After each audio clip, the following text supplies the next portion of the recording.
So the government made LSD illegal in 1967, classifying it as a Schedule I drug, meaning there are no medical uses, which is actually really ridiculous considering the medical community had been making really great progress with it prior.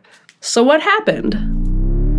I've come here for the Great Awakening. I've come here for this universe. I'm not alone, a galaxy of love. Welcome to the Great Awakening podcast. I'm your host, Lauren Nikohl, a multidimensional artist on a mission to help raise the collective consciousness. In this podcast, we are going to be exploring all things spirituality, manifestation, plant medicines, and more on this journey of awakening to and remembering who and what we really are. Welcome back to the Great Awakening. Today, I would like to talk about a substance that has profoundly changed my life and the lessons that I've learned from it, LSD. If you listened to the first episode of this podcast, you would know that I experienced a spiritual awakening with magic mushrooms. LSD has also been a huge catalyst in my awakening, and while this podcast is not solely going to be about plant medicines, I do feel that these entheogens are playing a huge role in the ascension of the collective consciousness. So I feel called to discuss them and share what I've experienced. And if you aren't familiar with the term entheogen, it's basically another term that I like to use that describes psychedelics. Entheogenic translates to generating the experience of God within. And that's something I feel our society should be more aware of. The power of these plants to reconnect us with our inner selves and with source consciousness. And while I personally don't mind the word psychedelic, I am aware of how this term has possibly gained a bad reputation through past propaganda, which might leave a sour taste for some people when they hear that word. Anyways, first, I just want to get into a brief history for those who are not super familiar with LSD. And then I'll have some story times to share. So, what is LSD, otherwise known as lysergic acid diethylamide? It was first synthesized in 1938 by the Swiss chemist Albert Hofmann, with its psychedelic properties later discovered in 1943 after accidental ingestion on the infamous Bicycle Day. So if you don't know what Bicycle Day is, that is April 19th, which is kind of the informal holiday for celebrating LSD, because this was the day back in 1943. This was the day when Albert Hofmann, after synthesizing this compound for medicinal use, he accidentally got some on his hand, and as he was riding his bike home to work that day, he started having the first ever, documented at least, the first ever LSD trip on his bicycle. So if you don't know, LSD is derived from the fungus ergot, which is why I still consider it to be a plant medicine, even though it technically was synthesized from the fungus. In the 50s and 60s, there was research being done on the psychological uses of LSD. In analytical psychotherapy, it was used to elicit the release of repressed material and to provide mental relaxation, particularly in anxiety states. For the first 20 years of its history, researchers and clinicians were excited about LSD. It was being used in therapy essentially to create a waking dream state to surface and interpret the unconscious in real time. The psychedelic revolution was taking place in the 60s and 70s when psychedelics, particularly LSD, were central to a counterculture movement that promoted consciousness expansion, altered perception, and new forms of self-expression.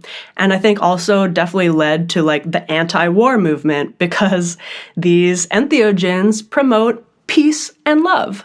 So the government made LSD illegal in 1967, classifying it as a Schedule I drug, meaning there are no medical uses, which is actually really ridiculous considering the medical community had been making really great progress with it prior.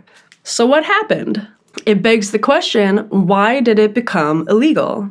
Well, according to the account of Nixon administration White House counsel John Ehrlichman in 1994, and I quote, "We knew we couldn't make it illegal to be either against the Vietnam War or black people, but by getting the public to associate the hippies with marijuana and blacks with heroin, and then criminalizing both heavily, we could disrupt those communities. We could arrest their leaders, raid their homes, break up their meetings, and vilify them night after night on the evening news. Did we know we were lying about the drugs? Of course we did." So, yeah, knowing this, I gather that the government saw the growing movement of the psychedelic revolution and decided to nip it in the bud when they realized it was making people not want to participate in their wars. Entheogenic use, again, leads to feelings of peace and love, which is obviously a problem for a government that is trying to enlist its youth in an army to go kill people in other countries. I'm guessing this is also why people participating in that counterculture movement got labeled as crazy or dirty hippies to further alienate people from trying these substances. Anyway, I could get a bit more into the history of these things, but I just wanted to briefly mention some of it because I think it's really important for people to understand why LSD has such a bad reputation in our culture, and to understand how much propaganda and brainwashing there really is around things that the government doesn't want us to partake in for advancing their own agendas. For example, the idea that psychedelics are gonna make you jump out of a third-story window is not really based in reality and was pushed into our subconscious through media such as the propaganda film Reefer Madness, but I digress. Anyway, if you want to learn more about the history, I highly recommend checking out the book How to Change Your Mind by Michael Pollan. So moving on to my own experiences, first I'd like to mention how my partner and I were way more hesitant to try LSD out of this fear from the propaganda, but now it's like literally our favorite. And even the word acid, I think, was just another term that was created for LSD to try and make it seem like it's this scary, toxic substance, but it's really not. It's very safe. And I also want to mention that I think I even had a lot more resistance to recording this particular podcast episode because I just know that a lot of people see LSD in such a negative light. And I think, even though I know now how beneficial it can be, I still think that it's just embedded in my subconscious that it's like somehow like more taboo or more out there than mushrooms, because mushrooms are seen as like, oh, it's just natural and it grows in the forest. Which again, LSD is derived from nature. And after awakening, you kind of start to see how like everything is connected. Everything's all one with each other. Nothing is separate from source consciousness. And that includes like chemicals derived in a lab. Okay, so I want to share the story of the first time I ever did LSD. And again, it took me and my partner a little while to ever try it because there was so much like mental resistance. But okay, right. So I'm very big, as you know, on intentional plant medicine experiences. And so I wrote out a whole bunch of intentions before this experience and like questions that I wanted to kind of ponder for the universe. And a lot of these questions had to do with like time, like understanding time, and like, is time travel really real right now? And is that something that happens physically, or is that just like in the mind that you can do it? So yeah, I was like really considering a lot of these concepts at the time, and I wanted to go into the trip to better understand reality, as one does. Okay, so a day before the trip, at the time, my partner and I were living with a roommate, and this roommate found this notebook out on our front porch, and it was like pink, and every single page had the printed name Lauren on top of it, and then it was like a notebook. So kind of like Post-it notes, but it was like all printed with like the name Lauren. And so she like gave it to me, and she was like, "Oh, is this yours?" And I was like, "No, like, where'd you find this? What the heck?" And she thought like, "Oh, maybe like a neighbor just thought it was mine." But I mean, we only knew like one neighbor. Like, there was not a lot of people that like knew who we were nearby, you know? So it was just kind of like strange, but didn't think that much of it. Right. So during the experience, we were just like at home that day. I highly recommend being in a place that you feel safe and, you know, not being around people that might stress you out. And yeah, being somewhere where it's going to be like a safe set and setting and you're in a good mindset for it. Obviously, like, don't drive on these things. But yeah, so we were at home, and I remember it was very visual, like particularly when I would close my eyes, there would be a lot of very fractal visuals. And even some with my eyes open, but I find that closed eye visuals with most entheogens are often a lot stronger.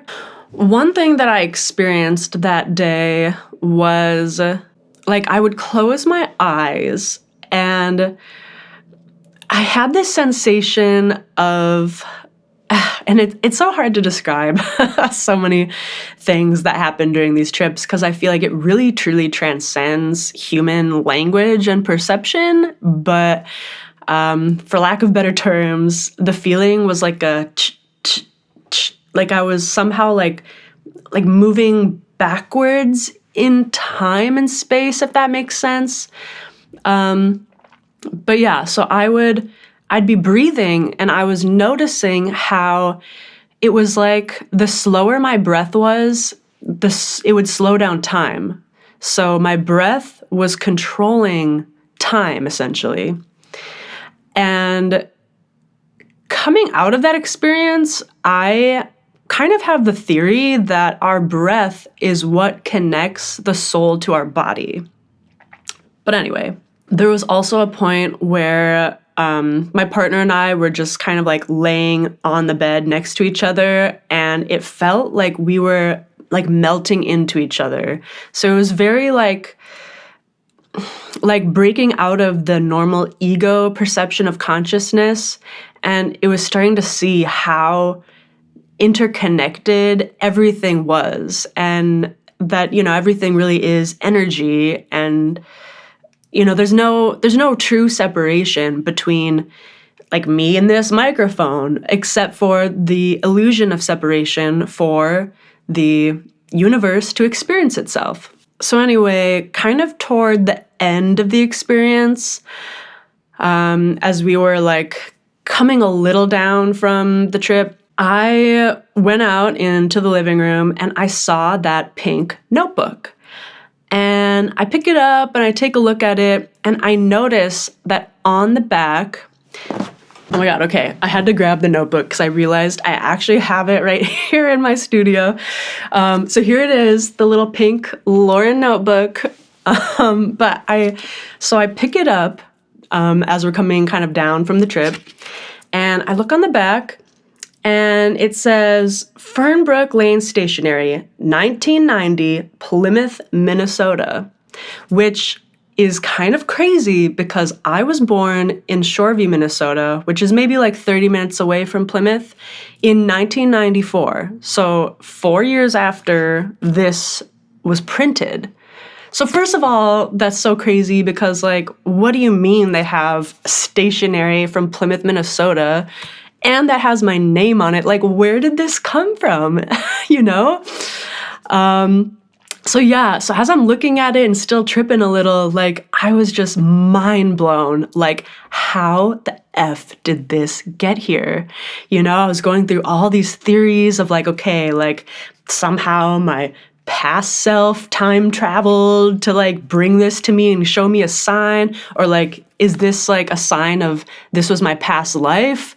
Is 1990 Plymouth, Minnesota, and that was like somehow a sign of a past life before I was born into this life? Or like, yeah, it was, I really still have so many questions about it, you know?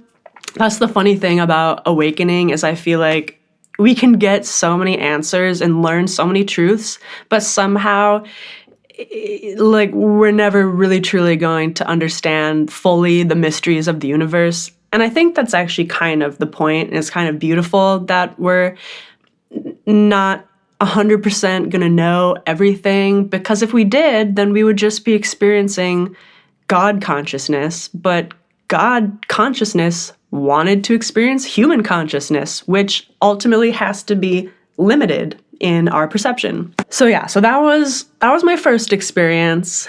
I'd like to get a little bit into another experience that I had that was very profound. And this was probably like at least a year or two after this one.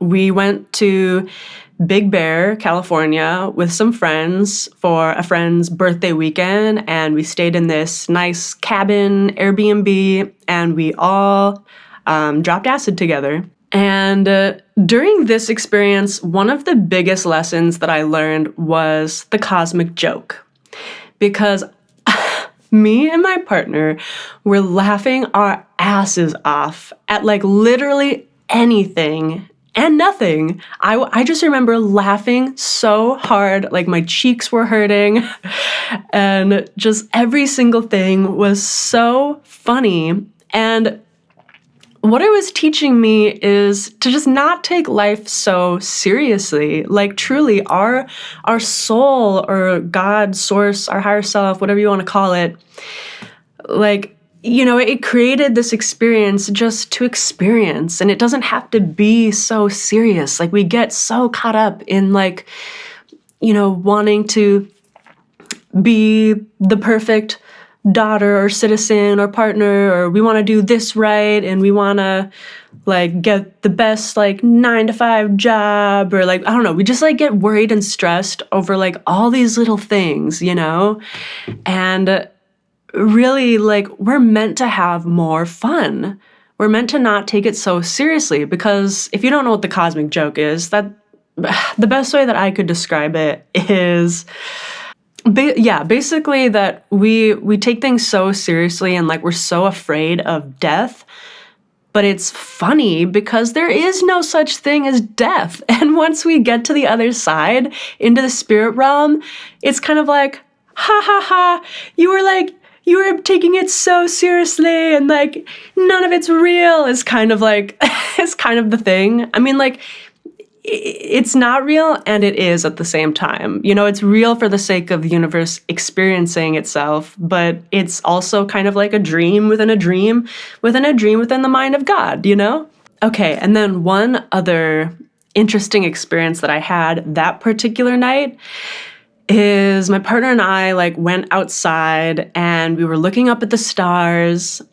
And previously to this experience, I knew about astrology, and I like sort of thought maybe there was something to it, but I didn't really fully understand it, or didn't really fully believe in it, I guess. I mean, I thought like the horoscopes were kind of fun, But basically, as I was looking up at the stars, I saw how every single star was interconnected in this beautiful tapestry of sacred geometry. Like, it looked like I could see the web of interconnection of all the stars. And it just started intuitively making so much sense to me. Like like why astrology makes sense.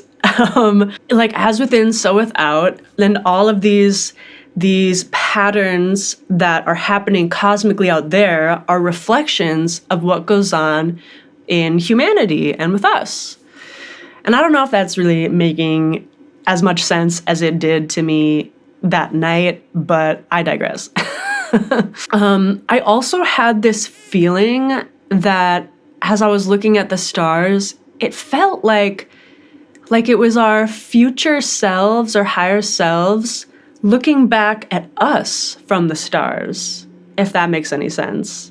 Yeah, and it kind of made me wonder, like, if the Earth is just this shiny little thing in the sky to all the other planets and extraterrestrial beings that are for sure out there somewhere. But yeah, so after that experience, I got way more into astrology and things like human design, and it all makes so much more sense to me after that experience. So I've had a few other trips that I think I'm going to save for another episode because there's honestly so much that I could get into. But for now, yeah, the big lessons from these journeys overall is that our mind co-creates reality, and to not take life too seriously, we are meant to be having more fun. And again, that our breath connects our soul to our body, and the speed of the breath controls our perception of time. So truly, I think like breathwork is so powerful. First of all, if you don't know what breathwork is, it's basically just conscious breathing, and it's absolutely wild how much conscious breathing can affect us and improve our health and our well-being. And it actually helps us to release our natural DMT in our bodies so that you can literally get high as if you're on a psychedelic just from your own breath. And truly, I think it's so powerful to any time during the day when you're feeling stressed or anxious to just take a moment to take a few long, slow, mindful breaths, because it just completely resets your nervous system. And I think the more mindfully and slower that we breathe, it's almost kind of like slowing the aging process in a way, because it's also like reducing your stress and making you more like calm. And yeah, I hope all this is making sense. So going back to my first experience, the day after that trip is actually the day that I wrote the song Ascend, which is the title of my debut album, Ascend. And it was really like, maybe like only the third electronic track that I had ever produced, mostly in Logic with like Logic synths and things. And so I just want to deep dive a little bit into what those lyrics mean. And then at the end of this episode, I will play that track for you so that you can hear it in its entirety. So the opening line of the song is, "I chose to come here," which basically just points to the fact that our souls truly did choose to come to Earth at this time in the specific body and life that you have for specific reasons for your soul growth path. So it's kind of just a reminder that I chose this experience. And the next line is, "Release, relax, allow, trail the white rabbit, don't dread the fall." So this is kind of like a trope in psychedelic language of release, relax, allow. I forget who originally said it, but it's basically just the idea that with any psychedelic experience, you want to release, as in release expectations and let go of the ego's need to control, and relax. So relax into the experience, because what you resist persists. And if you start resisting the experience, you're probably going to have a bad time or a quote unquote bad trip, even though personally, I don't really believe necessarily in bad trips, only challenging experiences that maybe you needed, you know? Or again, challenging because you were resisting it. And then allow. So allow whatever comes up to come up and to show you what it needs to show you. So release, relax, allow. Trail the white rabbit, don't dread the fall. So this is kind of a callback to Alice in Wonderland of following the white rabbit. Also a call to the Matrix film, if you've seen that, where he follows the white rabbit and then takes the red pill and like breaks the illusion, essentially. So it's kind of like, a call to follow the white rabbit, and don't be afraid of quote unquote falling down the rabbit hole, because what's there really isn't scary. It's beautiful and mind-blowing and profound. The next line is breathing slowly, clear my mind and shift all my perceptions. I understand now. So again, it's just reminding you to breathe slowly and intentionally, especially if you start to feel the anxiety come up. Your breath is so important and valuable to learn how to use that as a tool, not only in psychedelic trips, but just in daily life. So breathing slowly, clear my mind and shift all my perceptions. I understand now. Yeah, I guess that's fairly self-explanatory. Then it continues to say, darling, you're afraid that you'll lose your mind. And this is kind of referring to the fear that people have around LSD or psychedelics in general. Like, people are literally afraid, like, oh my God, I'm gonna go crazy or I'm gonna be in the loony bin. But I cannot stress enough how much of that is seriously propaganda and brainwashing. Like it's wild to me how that's so embedded in humanity's like collective unconscious, when these things really bring you closer to truth and to the greater reality than this one. Because as I think I mentioned in my mushroom story, when I was out of body and in that other dimension, it felt realer than anything I had ever experienced in this reality, Like it really felt like I had woken up from the dream of life as my higher self. And that reality is like the truth or the real thing. And this is just like the dream we're having, basically. Yeah, so darling, you're afraid that you'll lose your mind, Find the higher realms and see what you find. Just see what you find. What you find may be closer to the truth than reality, what we think we see. How are we so sure it's reality?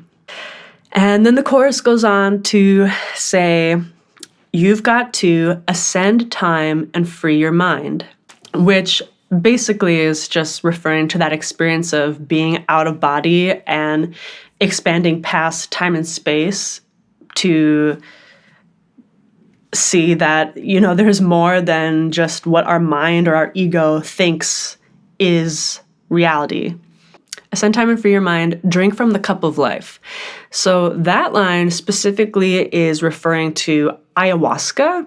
Even though I've actually never done ayahuasca, after getting very into all these things about psychedelics, I listened to so many podcasts and YouTube videos about people's experiences with all sorts of substances, and ayahuasca, I think, has for sure given many people very profound, life-changing experiences. So it's kind of just a call to to drink from the cup of life, or to be so courageous as to try this plant medicine. Drink from the cup of life, lose what you thought was right, because again, so much of what we're taught to believe is not true. It's just not true. Fear's an illusion, don't give in to it. Love and accept yourself, one with the universe. Pretty self-explanatory. Then the next verse is Mary takes me on another wave. All matter lives and vibrates. Okay, yeah, so that is kind of referring to the moment during my first trip with LSD. When we were kind of coming down, my partner and I decided to smoke some cannabis, and it kind of like reinvigorated the trip experience, if you will, for lack of a better word. Like it boosted the experience to be more of a trip again, which is why I say Mary takes me on another wave, because a lot of times with these psychedelic trips, it can come and go in waves. Like you could be like fully tripping and out of body like one moment, and then like totally back in your body the next, but then like maybe another wave will come through. And yeah, so that's kind of just referring to that. And then it says, borders breaking, bend all time, expand to pure awareness. Need to let go first. Yeah, and again, that's just saying that in order to reach that level of unity consciousness or being outside of time and space, you need to be willing to let go of the ego or of your need to control in order to reach that state of consciousness. And then it repeats. So that's pretty much the Ascend song in a nutshell, written mostly about that LSD experience. Yeah, so I'm going to play the track. Hope you enjoyed this episode. If you did, please give it a like, a 5-star rating, a share. Anything would be super helpful. If you thought this was valuable information, I would super appreciate it if you shared it and supported the podcast. And if you're looking to explore plant medicines, but you don't know where to start, I actually created a Psychedelic Guide and Integration Journal for intentionally exploring and healing with plant medicines. And you can find it on Amazon. I will leave the link in the show notes. All right, thank you so much for listening. See you next time. And without further ado, here is my song, Ascend.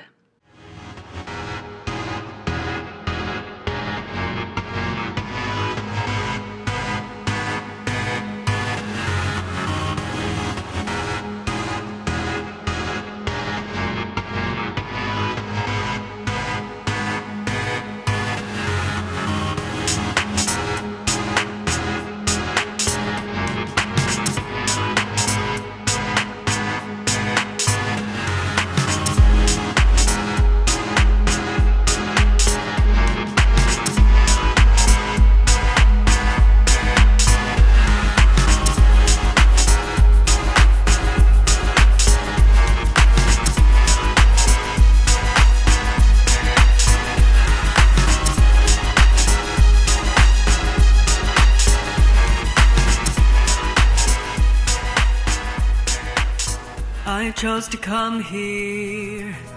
Release, relax, allow, trail the white rabbit. Don't dread the fall. Breathing slowly. Clear my mind and shift all my perceptions. I understand now. Darling, you're afraid that you lose your mind. That you lose your mind. That you lose your mind. Fly on the higher realms and see what you find. Just see what you find. What you find may be closer to the truth than reality, what we think we see. Power is so short, it's reality. You've got to ascend time and free your mind. Drink from the cup of life. Lose what you thought was right. Fear's an illusion. Don't give in to it. Love and accept yourself. One with the universe.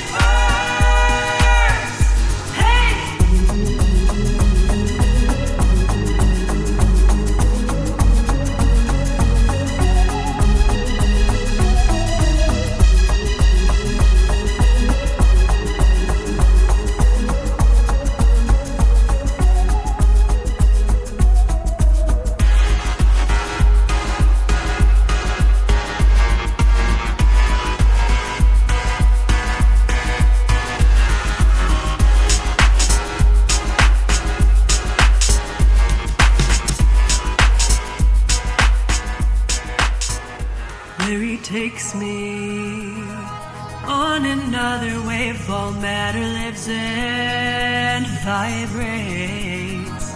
Borders breaking, bending time, expand the pure awareness. Need to let go first. Darling, you're afraid that you lose your mind, that you lose your mind, that you lose your mind. Find the higher realms and see what you find. Just see what you find. What you find may be closer to the truth than reality, than reality. What we think we see.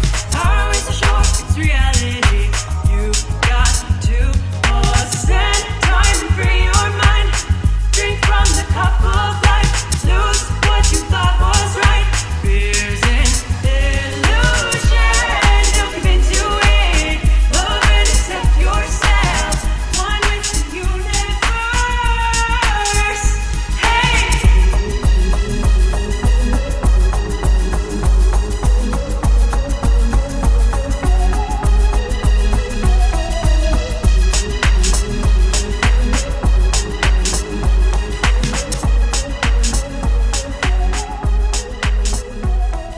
Send time and free your mind.